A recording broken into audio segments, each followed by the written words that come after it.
Tires. What would we do without them? We find them in cars, trucks, motorcycles, and even airplanes. And they are the footwear of all vehicles, the base that supports and moves every transport on the road. Every year, more than 1.5 billion tires are produced worldwide, an impressive figure. But have you ever wondered how they are made? How is it possible that they withstand the entire weight of a vehicle without being crushed? Well, today we will travel to China, the largest tire producer in the world, where more than 100,000 tires are made every day. There, we will see how a simple, sticky liquid is transformed into those resistant tires that all vehicles carry. So get ready because we are going to discover how millions of tires are made massively. Let's begin.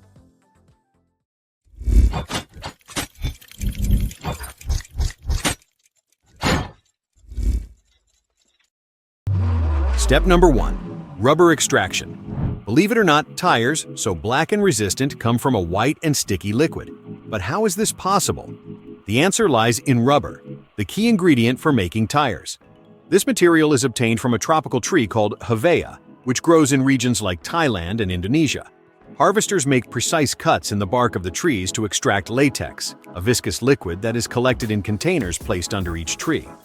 This process must be done very carefully, as a cut that is too deep could damage the tree, affecting its ability to produce latex in the future. A single Hevea plantation can produce more than 10 billion liters of latex per year. With that impressive amount, up to 10 million tires could be made. Absolutely crazy. The latex is processed to remove impurities and convert it into a solid and flexible natural rubber. But it doesn't work alone. There is also synthetic rubber, which is produced from petroleum derivatives in chemical plants. Both types of rubber are combined to create a strong and flexible base. More than 30 ingredients are added to this mixture, such as carbon black, a component that not only gives the tire its characteristic black color, but also improves its durability. Oils that give it flexibility, and sulfur, which strengthens the rubber during its curing process, are also included. But how does all this transform into the mass that will be used to mold the tires? Let's see it. Step number 2. Compound mixing and preparation. Now that we have all the ingredients and compounds, it is time to mix them to form the heart of each tire. In huge mixing machines, the rubber and additives are combined at high temperatures and pressures. These mixers have the capacity to process up to 500 kilograms of tire mass in less than 10 minutes. Did you imagine that this process is carried out like this? It's like a cooking recipe, but to create tires. Once the mixers finish processing the rubber and other ingredients, the result is a homogeneous mass of rubber that is rolled into large sheets. These sheets are taken to a cooling area, where they will be for a few minutes until they cool completely. After this, the operators transfer them to large cutting machines that will reduce them into smaller strips. These strips will serve as the base for the construction of the tire. A single mixer can process enough rubber in a day to make thousands of tires. It's an amazingly efficient process. With the rubber sheets ready, it's time to start building the tire's skeleton. Let's go to the next step. Step number 3. Carcass construction. Now that we have the base, it's time to start with the construction of the carcass, the internal structure that gives the tire its resistance. But how do they do it? It all starts with an inner layer of rubber that is carefully placed, and which will act as the air chamber, providing the flexibility that the tire needs.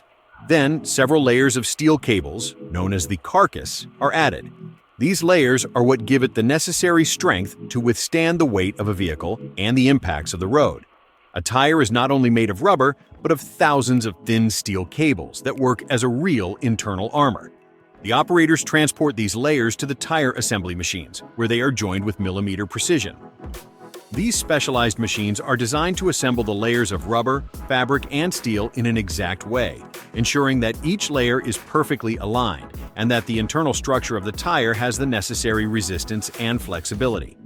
Each layer is vital to ensure that the tire has the necessary flexibility for driving, and in turn, the hardness to withstand the most extreme conditions. The carcass of a tire can contain up to 1,500 steel cables. If you have ever seen a broken tire, you will surely know what I'm talking about. But a tire would not be complete without its final reinforcement layer. Let's see what follows. Step number 4. Steel reinforcement. Now that the carcass is ready, the moment arrives to reinforce the tires even more. For this, the steel belts are placed. These metal sheets are essential to provide greater resistance in the contact area with the ground, allowing the tire to better support the weight of the vehicle and the forces to which it will be exposed on the road. Without these belts, the tires could not support the weight of the vehicle and would easily be crushed under pressure. The operators use specialized machines, which allow the metal sheets to be placed with great precision. These machines roll the steel sheets over the carcass and align them perfectly, ensuring that they are distributed evenly and exactly. This step is key, since the steel belts not only reinforce the structure, but also increase the safety of the tire, giving it the ability to withstand extreme conditions. The steel belts are capable of withstanding forces of up to 1,000 kilograms without deforming. It's like an inner armor for the tire. With the structure already reinforced, it is time to move on to the next step and add the part that comes into direct contact with the ground. Let's go to the next step. Step number 5. The tread. With the basic structure ready, it's time to add the tread. This is the part of the tire that is in direct contact with the ground and that has those drawings that we all recognize. Without this tread, the tire could not offer the necessary grip on the road, and it would not be complete. The tread is made with a special rubber compound designed to offer maximum grip and durability. Operators use specialized machines to place the tread on the tire. First, the tread is carefully placed on the tire structure and then precisely adjusted by a pressing process. This process ensures that the tread adheres perfectly and is aligned evenly, since any misalignment could affect the performance of the tire. Did you know that the drawings on the tread are not just decorative? They are specifically designed to evacuate water and improve grip on wet surfaces, reducing the risk of skidding. In addition, that number followed by a letter that you see on the side of the tire indicates the maximum speed it can withstand. For example, a tire with the letter V can withstand up to 240 kilometers per hour. Take a look at your cars and be careful not to exceed that speed if you don't want to end up badly. With the tread already installed, the tire is almost ready. Now it's time to give it its final shape. Let's go to the next step. Step number 6. Vulcanization. With the tire already assembled, it's time to give it its final shape and its definitive properties. This crucial step is called vulcanization, a process that converts rubber into a stronger, more resistant and durable material. The tire is placed in a mold with the shape and tread pattern. This mold is crucial, as it is what gives the tire its final appearance. Then the tire is subjected to high temperatures and pressures inside a huge machine called a vulcanization press. During this process, the tire reaches temperatures of up to 160 degrees Celsius.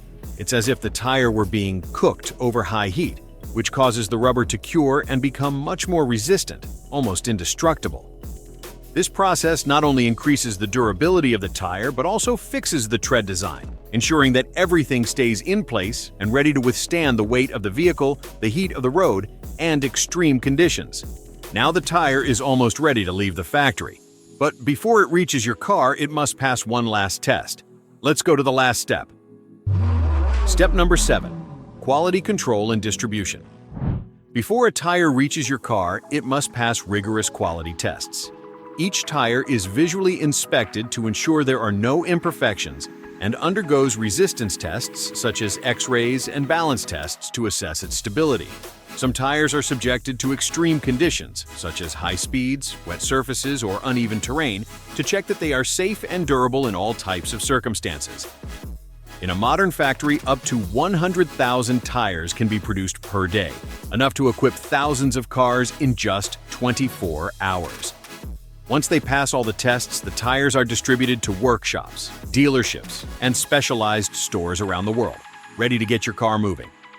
And there you have it, the impressive journey of a tire from the mixing of its ingredients until it is ready to roll on the roads.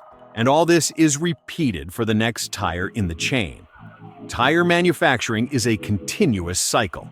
To finish, tell me, did you know everything that goes into making a tire? Are you surprised by the whole process behind this essential part of your car? Leave your answer in the comments, and if this video has surprised you, don't forget to like it and subscribe to discover more about these fascinating manufacturing processes.